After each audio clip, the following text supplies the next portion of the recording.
Please welcome President of Michigan Professional Firefighters Union, Matthew Saar.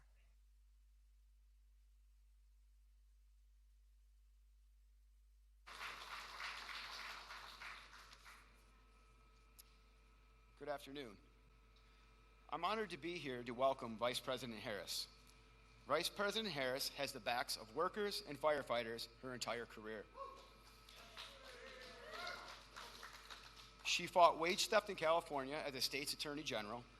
In the Senate, she fought to protect workers from extreme heat and supported legislation to make sure that every worker has the right to organize.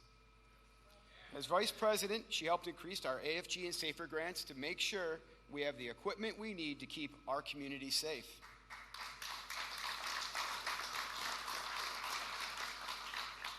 Just last year, Redford Township received $1.5 million for operations and safety. Vice President Harris has always stood with us, and she always will. Across the country, she makes it a point to visit firehouses and meet with our nation's firefighters. And like all of you, I'm proud to cast my vote for her in November.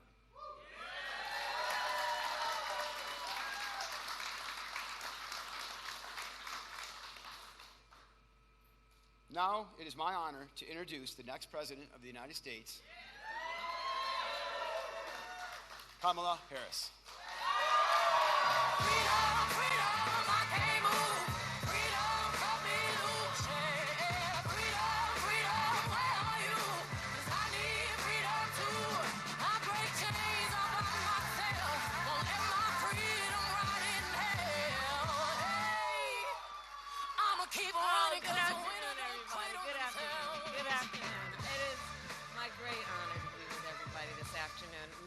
Thank you for your leadership and for all that you do for so many.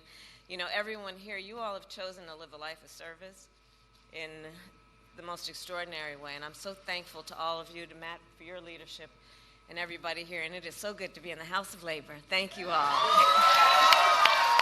Thank you all. Thank you all.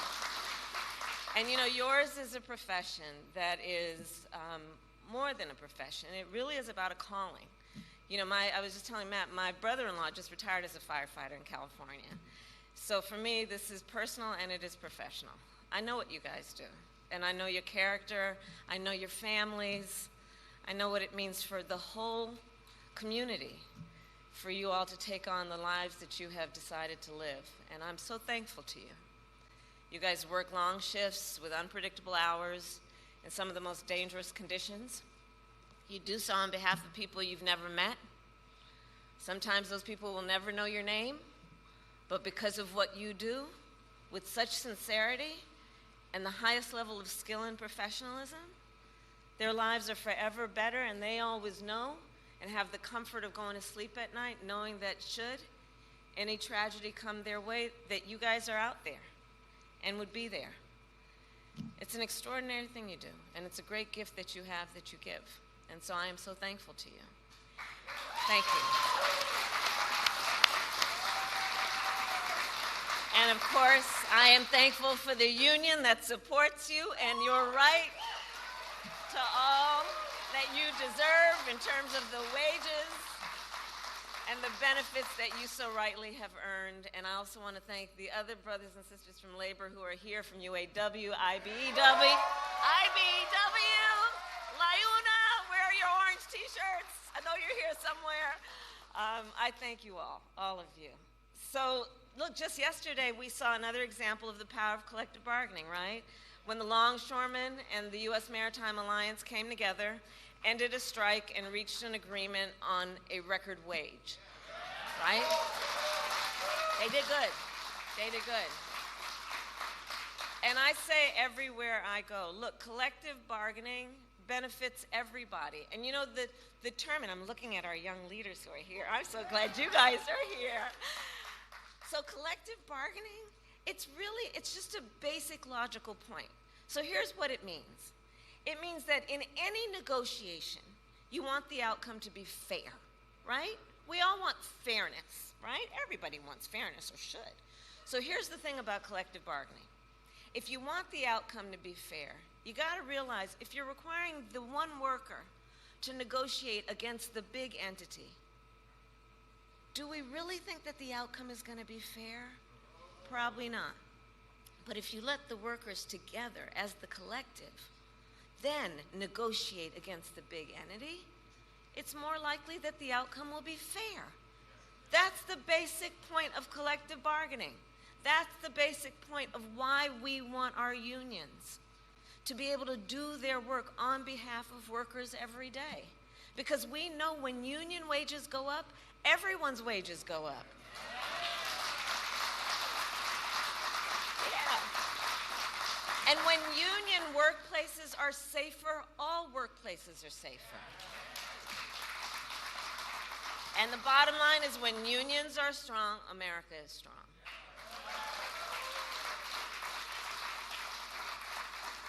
And our unions have always fought to make our nation then more equal, more fair, and more free. And in this election, in 32 days, everything we have fought for is on the line.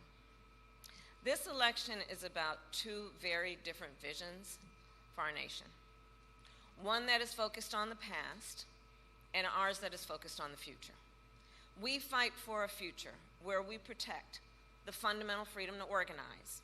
We fight for a future where workers, all workers, are treated with dignity and respect. A future where we tap into the ambition and the aspirations of the American people and build what I call an opportunity economy, so that every American has an opportunity to buy a home, start a business, build wealth, intergenerational wealth for their family. Over the last 3.5 years, our nation has seen historic small business creation as an example of that focus. In Michigan alone, we have seen more than 500,000 new small business applications. And when I am president, I plan to build on that progress and that success, including by raising the startup deduction, tax deduction for small businesses from $5,000 to $50,000 to help more entrepreneurs start a small business. I'll tell you guys, my sister and I were raised by our mother who worked very hard, and we lived on an apartment above a daycare center. And it was run by and owned by the woman that we called our second mother, who lived 2 houses down. She was a small business owner, and her name was Miss Shelton. And I grew up as a child knowing about who our small businesses are, right? They're leaders in the community, they're civic leaders, they hire locally, they train. And so that's one of the reasons I'm focused on small businesses as part of how we lift up the middle class in America's economy. We need to also build more housing in America. Housing is too expensive. My mother saved up for years until I was a teenager when she was able to buy our first home. And right now we have a serious housing shortage in America, and that's part of what is driving up costs. And so we're going to cut red tape. We're going to work with the private sector, and we'll build 3 million new homes by the end of my first term.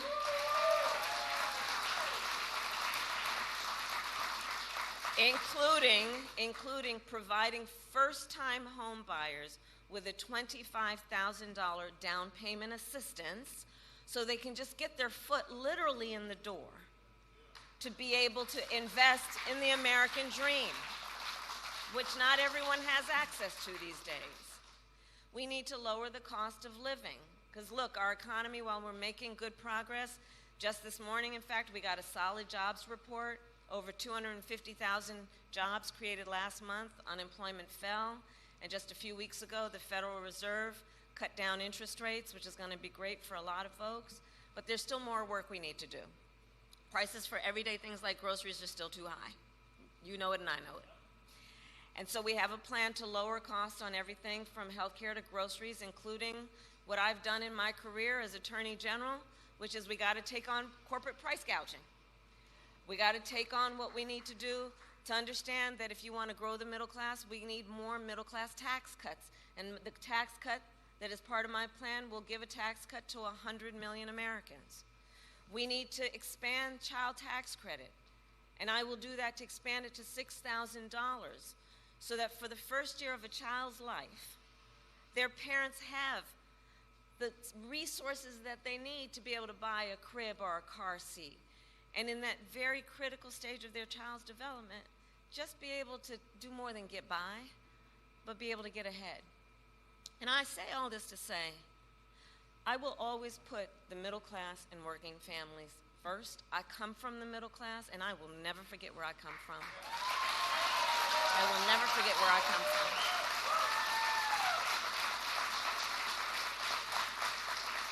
And we know we cannot have a strong middle class without American manufacturing. Over the last 3.5 years, we brought manufacturing back to America.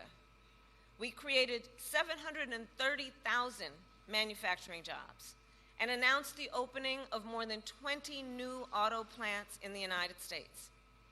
And we did it by investing in American industry and American workers. And I want to make sure that America, not China, wins the competition for the 21st century.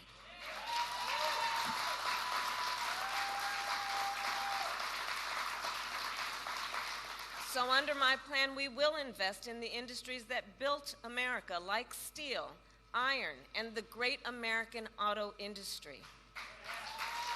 Yeah.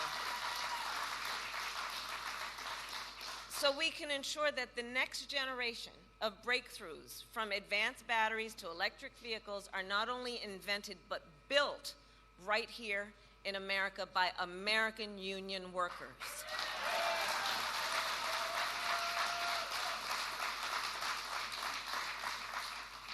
So the election is in 32 days, and Americans have a big choice to make.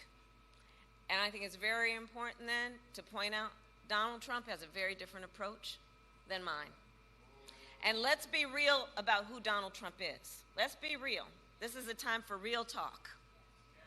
He was handed $400 million on a silver platter and filed for bankruptcy 6 times. This is a man who has only ever fought for himself. This is a man who has been a union buster his entire career, who has called union leaders, quote, dues-sucking people. And as president, he did not lift a finger to save the pensions of millions of American workers. We did. We did.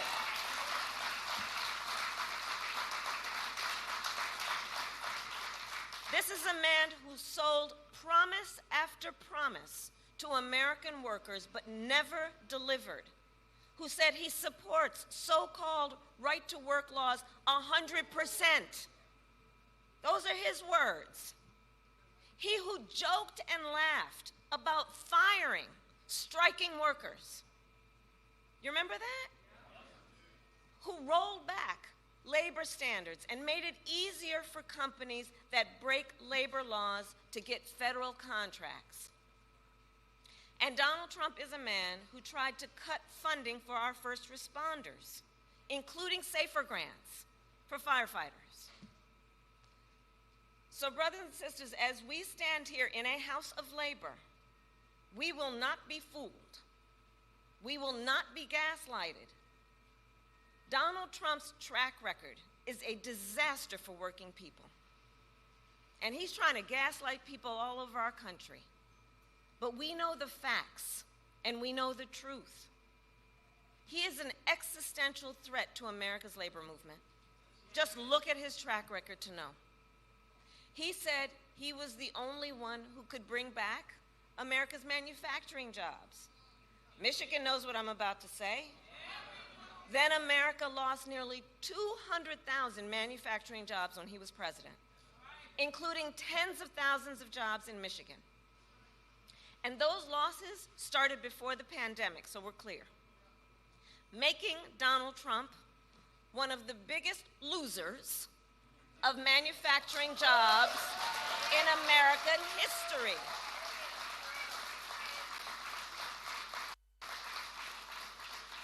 And recall his record, his track record for the auto industry.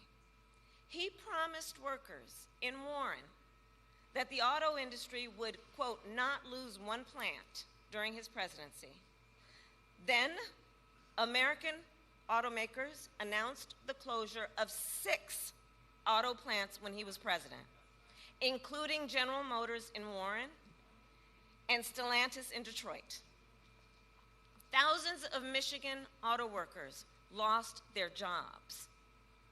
And now he is making the same empty promises to the people of Michigan that he did before, hoping you will forget how he let you down. But we know if he wins again, it will be more of the same. Everything he intends to do is spelled out in Project 2025. If reelected, he intends to launch a full-on attack on unions and the freedom to organize. He will ban public sector unions, roll back workplace safety protections, and appoint a union buster to run the Department of Labor. And on top of that, Donald Trump will give billionaires and the biggest corporations massive tax cuts like he did last time. He will cut Social Security and Medicare and impose what I call a Trump sales tax, a 20% tax on everyday goods and necessities, which will cost, the economists have said, which will cost the average American over $4,000 a year more. And if that weren't enough, he intends to end the Affordable Care Act.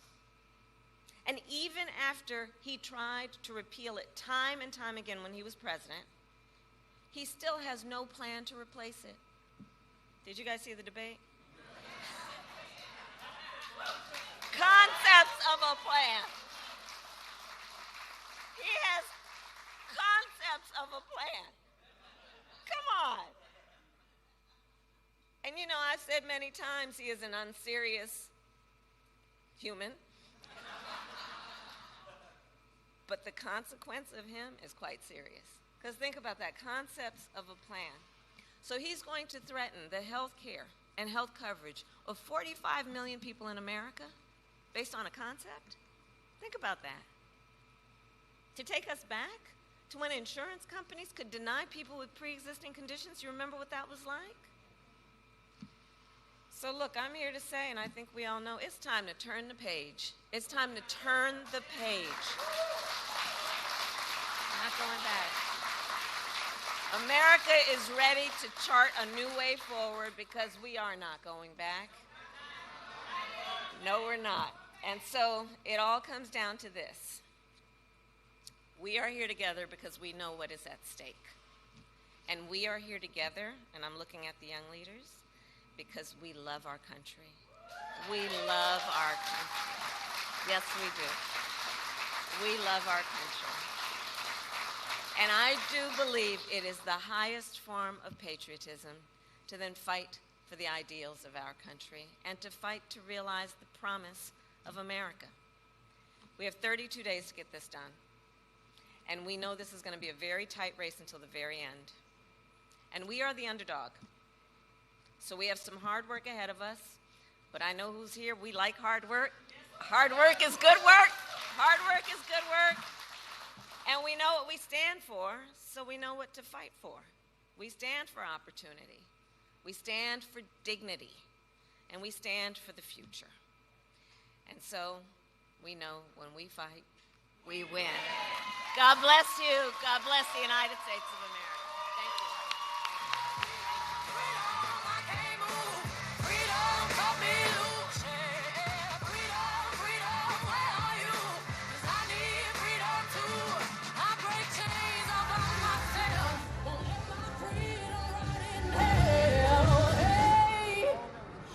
Keep on running 'cause the winner